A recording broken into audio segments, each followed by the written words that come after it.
Commodity market पे हलचल बहुत ज्यादा देखने को मिल रही है, वोलेटिलिटी बढ़ गई है। और सोने चांदी की कीमतों में कल तो भयंकर बिकवाली हो गई थी। चांदी लगभग 5% टूटी थी 17 फरवरी वाले दिन। और सोना लगभग 3.25% टूटा था अंतर्राष्ट्रीय बाजार में। घरेलू बाजार में तो कीमतें दे दनादन नीचे आनी शुरू हो गई हैं अब सोने और चांदी की। तो ये खुशी की बात तो है, लेकिन जो इन्वेस्टेड है उनके लिए बहुत ज्यादा दिक्कत की बात है कि भैया ये क्या हो गया। सोचा था कि पैसा बन जाएगा सोने चांदी में, लेकिन यहाँ पर लेने के देने पड़ गए हैं। तो क्या करना चाहिए इसको बताने के लिए तरुण सत्संगी जी हमको ज्वाइन कर रहे हैं, director and chief research officer R Money के। तरुण जी नमस्कार, बहुत बहुत स्वागत है आपका बिस्तक पे। हाय नमस्कार Rajat. Thanks for inviting us. Sir 11,108 रुपए गिर गई थी चांदी, 2,28,783 रुपए पे आ गई थी। और सोना 3,342 रुपए गिरकर 1,51,418 रुपए पे बंद हुआ पिछले सत्र में। लेकिन आज एक बाउंस बैक की उम्मीद की जा सकती है क्या, या फिर ये कीमतें अभी और टूटेंगी? जैसा कि हमने मंडे भी कहा था कि एग्जैक्टली जो ट्रेंड है वो actually sideways to down tilted है, और जिस तरीके से ईरान का प्रोग्रेस हो रहा है somewhere actually de-escalating factor is like wiping out the safe haven premium from the both the commodities. And exactly वैसा ही हुआ। अभी देखिए कल जब मीटिंग था जिनेवा में तो वहां पर काफी अच्छा प्रोग्रेस हुआ है। ईरान के जो फॉरेन मिनिस्टर है अब्बास अरागची, उन्होंने बोला है कि जो मेन प्रिंसिपल है, गाइडिंग प्रिंसिपल्स है, उस पर अग्रीड है। बट डील अभी फाइनलाइज नहीं हुआ, अभी काफी कुछ तय करना बाकी है। बट ये जो पॉजिटिव प्रोग्रेस हुआ actually last couple of days के अंदर, उसने कहीं ना कहीं गोल्ड सिल्वर का जो सेंटीमेंट है वो खराब कर दिया। और अभी भी मैं कहता हूँ आज बार्गेन बाइंग जरूर है, बट जिस तरीके से डेवलपमेंट हो रहे हैं प्राइस हायर रेंजेस में सस्टेन नहीं करेंगे। मंडे भी मैंने बोला था कि 5120 के ऊपर चलना जरूरी है, वरना 5050 के आसपास से सेलिंग देखने को मिलेगी 4850 के लिए। एंड एग्जैक्टली 4840 का लो कल प्राइसेस ने लगाया है। अभी भी मुझे ऐसा लगता है 4950 से 5000 मैक्सिमम अपसाइड है, वहां से फिर से बिकवाली देखने को मिलेगी। And gradually it is heading towards 4710 और even 4650 in the short term. Even MCX में भी 2,61,000 के ऊपर प्राइस सस्टेन नहीं कर पाए, और अभी 251 के आसपास हमने कल नाइट में देखे। अभी भी 1000-2000 रुपए का तेजी आएगा तो बिकवाली देखने को मिलेगी इसके अंदर। एंड 1,48,500 नियर टर्म में देखने को मिल सकता है, जो कि काफी अच्छा सपोर्ट है। अगर वो ब्रेक किया तो 1,45 से 1,40 भी आ सकता है। शॉर्ट टर्म ट्रेंड वीक लगता है सोने का भी। चांदी भी देखिए अल्टीमेटली लास्ट टाइम भी हम बोल रहे थे 80 क्रॉस करते तो बहुत बड़ी बात है। 80 क्रॉस नहीं किया, और ऑलमोस्ट हमने देखा $72 के नीचे कॉमेक्स स्पॉट कल नजर आया। तकरीबन 7% मार्केट के अंदर लॉसेस हुए सिल्वर के अंदर।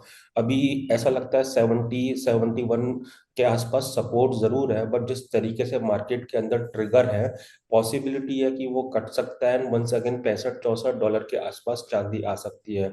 ऊपर चलेगी भी तो 75 से $77 के आसपास रेजिस्टेंस फेस करेगी, and दोबारा से वहां से सेलिंग देखने को मिलेगी शॉर्ट टर्म के लिए। इंडिया में भी देखिए 2,25,000 का काफी अच्छा सपोर्ट है। वो कल भी नहीं काटा, वहां से हमने रिकवरी आते हुए जरूर देखी है, बट रैली टिकेगी नहीं। 2,39,000, 2,41,000 काफी अच्छा रेजिस्टेंस जोन बना हुआ है शॉर्ट टर्म का।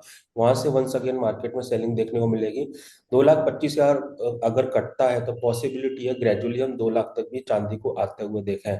और अगर 2,25,000 नहीं कटेगा तो 2,25,000 से लेकर 2,50,000 तो very short term. Broader range की बात करते हैं तो 2,25,000 से 2,70,000 के बीच में होवर करती हुई नजर आएगी। फिलहाल तो दोनों का सेंटीमेंट ऐसा है कि आज भी मुझे ऐसा लगता है कि जो रैली दिखा जरूर रहा है, लेकिन हायर रेंजेस पर बिकवाली हावी होती हुई नजर आएगी। सही बात है कि आज के सत्र में ये जो एकदम से ऊपर उछाल आ गया, ये ओवरसोल्ड जोन से आया। शॉर्ट टर्म चार्ट्स पे कल इतनी बुरी तरीके से नीचे चले गए थे कि आज ओपनिंग जो है वो पॉजिटिव होती हुई नजर आई है। और जो चांदी है वो 4,590 रुपये ऊपर चली गई, 2.33 लाख रुपीस प्रति किलो। और एमसीएक्स पर जो टिक्स आए उसमें सोना जो है वो 1,463 रुपये चढ़ गया, 1.52 लाख रुपीस प्रति 10 ग्राम। तो आज एक उछाल है। कल इतनी बुरी तरीके से टूटे थे ना, देखो जैसे 5% आपकी चांदी निकल रही हो, 3.25% आपका सोना निकल रहा हो, तो अगले दिन एकदम से बाउंस आ जाता है। तो आज 2% ऊपर सोना और 2% ऊपर चांदी, और लगभग 0.25% ऊपर जो है वो सोना करता हुआ नजर आ रहा है कामकाज। लेकिन अब प्रॉब्लम यह है कि सर ये क्या जियोपॉलिटिकल टेंशंस अगर ईज आउट होती हैं तो यहाँ पर ये गिरावट बहुत ज्यादा गहरा जाएगी या फिर एक ये रनिंग करेक्शन है जिसका फायदा उठाना चाहिए? देखिए, बहुत ज्यादा गिरावट तो देखने को नहीं मिलेगी, क्योंकि ऑलरेडी जिस तरीके से प्रोग्रेस हो रही है, हमने प्राइस के अंदर करेक्शन आते हुए देखा है। हाँ, लेकिन ये है कि जैसे जैसे प्रोग्रेस बढ़ेगी, वैसे वैसे शॉर्ट टर्म में हम करेक्शन आते हुए देखेंगे। द मोमेंट डील हो जाएगी तो मे भी हो सकता है उस समय हम देखेंगे कि बॉटम बनता हुआ नजर आए, क्योंकि मार्केट होप के बेसिस पर रिएक्ट करता है। द मोमेंट इवेंट हो जाता है तो मार्केट, क्योंकि काफी प्राइस इन होता है, उसके बाद में ओरिजिनल ट्रेंड को पकड़ लेता है। So all together it's a short term correction, it's not like कि बहुत भयंकर पैनिक सेलिंग होगी। एंड दूसरा, अभी जो मार्केट का मूवमेंट हो रहा है वो फेयरली नॉर्मल मूवमेंट हो रहा है, विच इज हिंटिंग कि एग्जैक्टली जिस तरीके से इवेंट पैन आउट हो रहे हैं, मार्केट उस तरीके से रिएक्ट कर रहा है। एंड पैराबोलिक ना तो राइज आते हुए देख रहे हैं, ना ही सेलिंग आते हुए देख रहे हैं, which is healthy sign for the market. हाँ, लेकिन ये है कि जैसे ही जियो पॉलिटिकल प्रीमियम और घटेगा, तो उसके कारण हम इसमें बिकवाली आते हुए जरूर देखेंगे। बट मेरा ऐसा मानना है कि 4650 $4600 के आसपास कहीं ना कहीं गोल्ड का बॉटम बनना चाहिए। सिल्वर थोड़ा सा ज्यादा नेगेटिवली रिएक्ट कर सकती है, तो $65 से $60 के आसपास तक भी आ सकती है। मे बी वहां पर हमको बॉटम बनता हुआ नजर आए। बट फिलहाल तो ये है कि सेल ऑन राइज करना शॉर्ट टर्म के लिए बेनिफिशियल रहेगा। Those who are investor, they should wait for better price to come, और उनको जल्दी अच्छे प्राइस देखने को मिलेंगे। एंड जिनकी ऑलरेडी लॉन्ग पोजीशन है, लाइक ईटीएफ और इन्वेस्टमेंट पोजीशन है, they should not be worried, क्योंकि ये शॉर्ट टर्म रिएक्शन है ऑन इवेंट के बेसिस पर। बट जो लॉन्ग टर्म स्टोरी है वो इंटैक्ट है। सर आज ना एफओएमसी की बैठक के मिनट्स भी आ जाएंगे अमेरिका में। तो वहां पर अभी तो ब्याज दरों में कोई छेड़छाड़ नहीं हुई थी, लेकिन भविष्य में केविन वॉश आने वाले हैं। तो अगर उन्होंने कुछ भी नरम रुख अपना लिया तो फिर यही पॉजिटिव ट्रिगर डेवलप हो सकता है कमोडिटी मार्केट के लिए। देखिए, अब मेरा भी ऐसा मानना है, केविन वॉश जो है वो एक्चुअली नरम रुखी अपनाएंगे। एंड वो ट्रम्प जैसा चाहते हैं वैसा करेंगे। साइमल्टेनियसली जिस तरीके से अभी रिसेंट जनवरी मंथ का इन्फ्लेशन ईज आउट होके आया है, एंड अगर एक दो महीने अगर इन्फ्लेशन और ईज होता हुआ नजर आता है, तो ये पॉसिबिलिटी तय तय हो जाती है कि फर्दर रेट कट होंगे। फिलहाल तो देखिए, ऐसा लगता है कि neutral stance will remain in first half of this year. जुलाई में मार्केट इस प्राइस कर रहा है कि फर्स्ट रेट कट हो सकता है। एंड प्रॉब्ली अभी तक जो लग रहा है कि दो कट तो तय है, लेकिन may be going forward inflation ease out होती है यूएस के अंदर, तो तीन रेट कट भी हो सकते हैं। तो सेकंड हाफ बहुत अच्छा लगता है गोल्ड सिल्वर के लिए, क्योंकि अब जब तक रेट कट नहीं होंगे तो रेट कट की वजह से गोल्ड को बेनिफिट नहीं मिलेगा, क्योंकि अभी एक तरीके से पॉज बटन दबाया हुआ है यूएस के अंदर। एंड सेकंड हाफ में जब मार्केट प्राइस इन कर रहा है, the moment possibility of rate cut अगर प्रीपोन्ड होती है जुलाई से, लाइक जून या मई में होती है, तो वो अल्टीमेटली गोल्ड के लिए बेटर रहेगा। अदरवाइज तो सेकंड हाफ के अंदर जैसा मार्केट प्राइस इन कर रहा है रेट कट, तो वो उस समय गोल्ड के प्राइस, सिल्वर के प्राइस काफी अच्छा बिहेव करेंगे ऑन पॉजिटिव साइड। ओके। अब मुद्दा ये है कि बहुत सारे फैक्टर्स तो हमने डिस्कस कर लिए, लेकिन उसमें फिर चाइना का एंगल किस तरीके से अभी देखा जाए। ये चाइना वाले छुट्टी पे गए हुए हैं, लेकिन वापस आएंगे तो फिर ये देखेंगे भैया प्राइसेस तो बहुत नीचे आ रखे हैं, तो कहीं फिर से ना शुरू कर दें कुछ। ये वाकई ये बहुत लंबी छुट्टी पे चले गए। 15 फरवरी से लेकर 23 फरवरी तक इनका ये छुट्टी का सीजन रहता है। बोलते हैं new year, lunar new year celebration करने जा रहे हैं। तो अभी इसमें क्या करना चाहिए? चाइना को अभी ये शांत बैठा हुआ है, लेकिन अभी वॉल्यूम्स थिन है। जब वापस आएगा तो एकदम से वॉल्यूम्स बढ़ने शुरू हो जाएंगे चांदी के बाजार में, तो उसका इम्पैक्ट पड़ सकता है। या सर्टेनली अभी देखिए, आज चाइनीज मार्केट की तरफ से वॉल्यूम्स मार्केट के अंदर नहीं आ रहे हैं। दो लूनार न्यू ईयर एक महीने की छुट्टियां होती है वहां की लेबर की, लेकिन एक्सचेंज और जो गवर्नमेंट ऑफिस है वो खाली 1 वीक के लिए बंद होते हैं। तो अल्टीमेटली हाँ, थिन वॉल्यूम है। But the moment China will open, तो ultimately depending on the ongoing fundamental factors and sentiment, there would be like lot of trading activities which is going to happen. अगर उस समय sentiment weaker होंगे तो मे भी हो सकता है कि काफी ज्यादा डाउन साइड की तरफ वो एक पैनिक सेलिंग दिखा दे ऑन ओपनिंग डे ओनली। और अगर ट्रिगर पॉजिटिव होंगे तो may be some buying market में देखने को मिले। लेकिन ये है कि हाँ, चाइना अभी ऑफ है तो एग्जैक्टली exactly कहीं ना कहीं रिस्पाइट है। बट मुझे ऐसा लगता है कि व्हेन चाइना विल कम, तो वो 1 या 2 दिन में ही एक्टिविटी नॉर्मल हो जाएगी। एंड उसके बाद में जो ग्लोबल फैक्टर्स के बेसिस पर जैसा चाइना भी चल रहा था, तो उसी बेसिस पे वो चलेगा। अच्छा, आप मानते हैं कि डॉलर इंडेक्स यहाँ से तेज हो सकता है, 97 के आसपास कर रहा है ट्रेड, और हम यहाँ पर देख रहे हैं, चाहे हम चाइना ये हम सोने और चांदी की बात कर रहे हो, ये ऊपरी स्तरों पे मुनाफा वसूली दिखा के एक लेवल पे जम के बैठ गए हैं।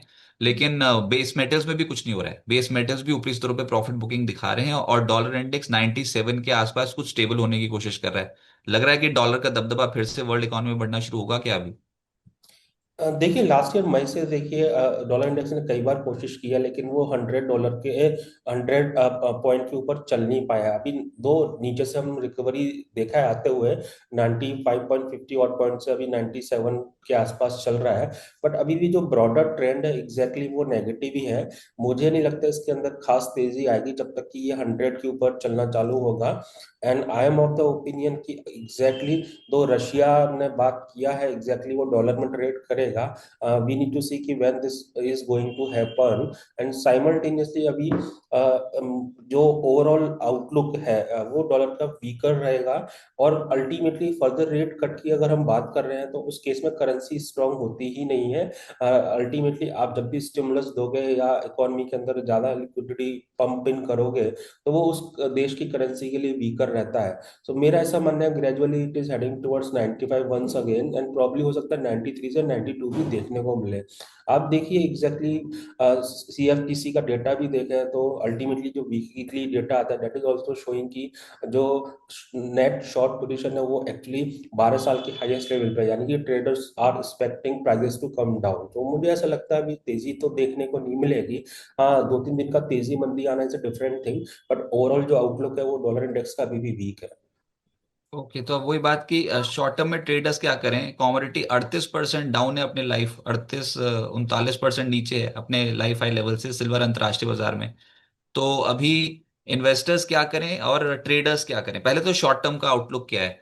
चांदी के लिए क्या एक रेंज रह सकती है और सोने के लिए क्या रेंज रह सकती कि जिस तरीके से डेवलपमेंट हुआ है उस तरीके से बार्गेन बाइंग के लिए तो नहीं बोलूंगा। 2,25,000 काफी अच्छा सपोर्ट बना हुआ है। 70-71 डॉलर काफी अच्छा सपोर्ट है कॉमेक्स स्पॉट के अंदर।